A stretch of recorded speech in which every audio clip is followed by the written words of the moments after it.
All right, I'm finishing work on this FS56 RC for a friend. It's a weed eater, and I thought I would briefly explain what the C in RC means and how it affects your diagnosis and your use of machines that have this Easy Start feature. So, quick explanation.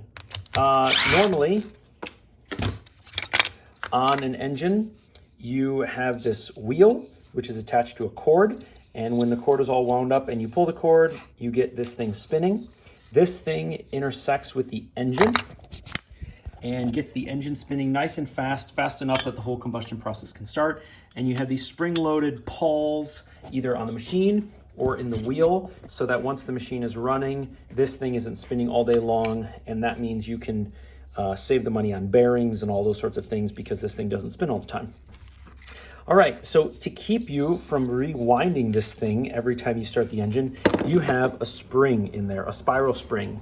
And that spiral spring basically rewinds this wheel for you so that you don't have to do it every time you start the machine. Now, that's all well and good, and it works just fine.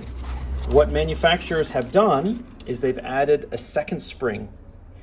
And what the second spring does, in some cases, if you have the second spring, what it does is it decouples the part that you spin with your rope from the part that intersects with the engine. And so now there's a spring in the middle, decoupled. And what that does is it helps the user get the machine started, especially if you have slightly weaker biceps. And it does that by, as you start to turn this wheel, instead of automatically turning the engine and feeling the resistance of the engine, you just begin to coil up this spring. And then at some point, when the forces overcome the spring pressure, basically the spring releases, and it allows you to sort of dump all of the energy from your bicep over 2 or 3 or 4 revolutions into one snap action torque, basically. And so they call it an easy start because it helps you start the engine easier. And they work. And as an engineer, I think it's a great design. It's brilliant. It's kind of like the inclined plane, where you may not have the strength to lift a big heavy stone, but you have enough strength to push it up an inclined plane little by little by little. And so you can basically put your energy into this spring in the form of potential energy, and then you have this single moment in time where it releases with a bunch of power to get the motor started. Okay, here's what I don't like. You have this extra spring and gear in here, and I've replaced many of these springs because they break. And I think they might have had a manufacturing problem with these for a while, because I had a friend who I taught about this, and I taught them how to use it correctly, and he still broke several springs. But they also break because people don't know that it's in there, and they don't read the owner's manual, which they should, and so they break it. And the way that they break it is because normally when you pull a machine to get started, most of us sort of start pulling, and at the very end, we kind of really give it a good jerk, because we know that in the very beginning, the engine is getting moving, and it's at the end that you really need to give it a snap. Well, you need to start these machines in a different way. These machines, you basically just consistently, the whole way, pull the cord, and it feels very odd. It actually feels like you'll never get the machine started. But what you're doing is, as you pull, you're winding up that spring, and then you have this release, this burst of energy kind of all at the right moment, and it starts the machine. And if you do what we've all done, where you try and pull this thing right through the grommet, you'll damage that spring.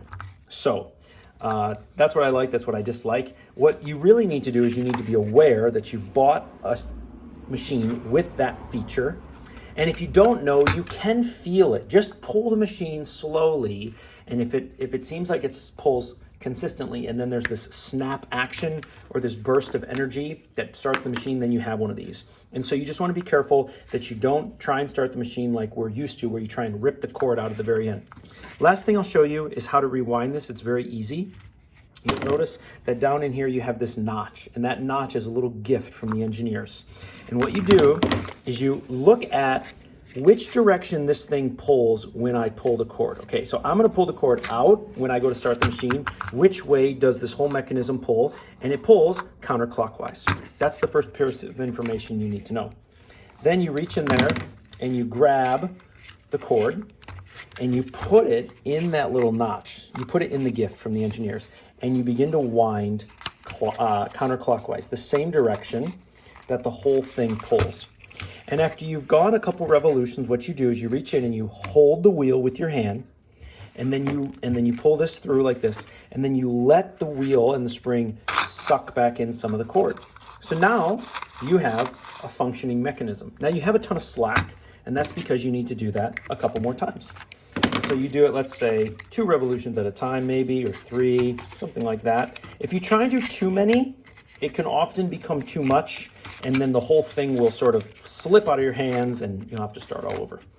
So you do that again, like so. Now we only have about 12 inches of slack. So you don't want to overdo it. You want to do just the number of revolutions necessary. If you overdo it, you'll run into a problem, and that is you can overload or overextend the spring. And springs are awesome, but they can be overloaded. And if you overload them, you're going to have trouble. So don't do that.